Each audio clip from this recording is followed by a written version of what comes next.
രാത്രിയായ പിന്നെ ചായ കുടിക്കാനുള്ള പൂതി പെട്ടെന്നായിരിക്കും വരിക. അപ്പോൾ പിന്നെ നമ്മൾ നേരെ പോവുക നിതിൻ ചേട്ടൻ്റെ സൂപ്പ് ആൻഡ് സാലഡിലേക്കാണ്. ഇതാണ് നമ്മുടെ നിതിൻ ചേട്ടൻ. ഇവിടെ നിതിൻ ചേട്ടൻ ഒറ്റയ്ക്കാണ് എല്ലാ കാര്യങ്ങളും ചെയ്യുന്നത്. പക്ഷേ ആളുടെ കയ്യിൽ ഒരു 10-15ഓളം വെറൈറ്റി ഫ്ലേവേഴ്സ് ഉള്ള ചായകൾ ആളുടെ കയ്യിലുണ്ട്. സ്റ്റാർട്ടേഴ്സായിട്ട് ഞാൻ ഒരു ചിക്കൻ റോൾ കഴിച്ചുകൊണ്ടിരിക്കില്ല. ഞാൻ ഓർഡർ ആക്കിയിട്ടുള്ള ശംഖുപുഷ്പം ടീ വന്നിട്ടുണ്ട്. എനിക്ക് അവിടുത്തെ ഏറ്റവും ഇഷ്ടപ്പെട്ട ഒരു ഫ്ലേവറാണ് ശംഖുപുഷ്പത്തിൻ്റെ. അതുകൊണ്ട് ഞാൻ എപ്പോൾ പോയാലും ഇതൊരു ഗ്ലാസ് കുടിച്ചിട്ടേ ബാക്കി എന്തും കഴിക്കാറുള്ളൂ. പിന്നെ നമ്മൾ തുളസി ചായയും ഓർഡർ ആക്കിയിട്ടുണ്ടായിരുന്നു. പിന്നെ നമ്മൾ പാസ്തയാണ് കഴിച്ചിട്ടുള്ളത്. അതൊരു മധുരവും പുളിപ്പും എരിവൊക്കെ ആയിട്ട് നല്ലൊരു പെപ്പറിൻ്റെ എരിവൊക്കെ ആയിട്ടുള്ള നല്ലൊരു സാലഡാണ്. അവിടെ വന്ന എല്ലാവരും മസ്റ്റ് ട്രൈ ആയിട്ട് ചെയ്യുന്ന ഒരു ഐറ്റമാണ് അവിടുത്തെ സൂപ്പ്. ചിക്കൻ സൂപ്പാണ്.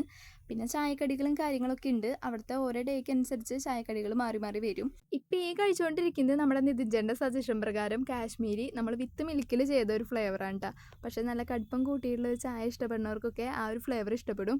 പിന്നെ നമ്മൾ ഇലയുടെ കഴിച്ചിട്ടുണ്ടായിരുന്നു. ഇത് 2 ദിവസം അടുപ്പിച്ച് നമ്മൾ പോയപ്പോൾ എടുത്തുള്ള വീഡിയോ കേട്ടോ, ഒറ്റ ദിവസത്തെ വീഡിയോ അല്ല. ഫ്ലേവേഴ്സിൽ എനിക്ക് റോസ്റ്റീയുടെ മാത്രമാണ് ഇത്തിരി ഒന്ന് പിടിക്കാനുള്ളൂ. ബാക്കിയുള്ളതെല്ലാം പൊളിയാണ്. അപ്പോൾ സൂപ്പ് ആൻഡ് സാലഡാണ് ഷോപ്പിൻ്റെ പേര്. ഇതാണ് അപ്പോൾ അവിടുത്തെ മെനു കേട്ടോ. അത്യാവശ്യം ഇരുന്ന് കഴിക്കാനുള്ള സ്പേസും കാര്യങ്ങളും അവിടെ ഉണ്ട്. പിന്നെ നിതിൻ ചേട്ടൻ്റെ കസ്റ്റമർ സർവീസ് ഇവിടെ എടുത്ത് പറയേണ്ട ഒരു കാര്യം തന്നെയാണ്.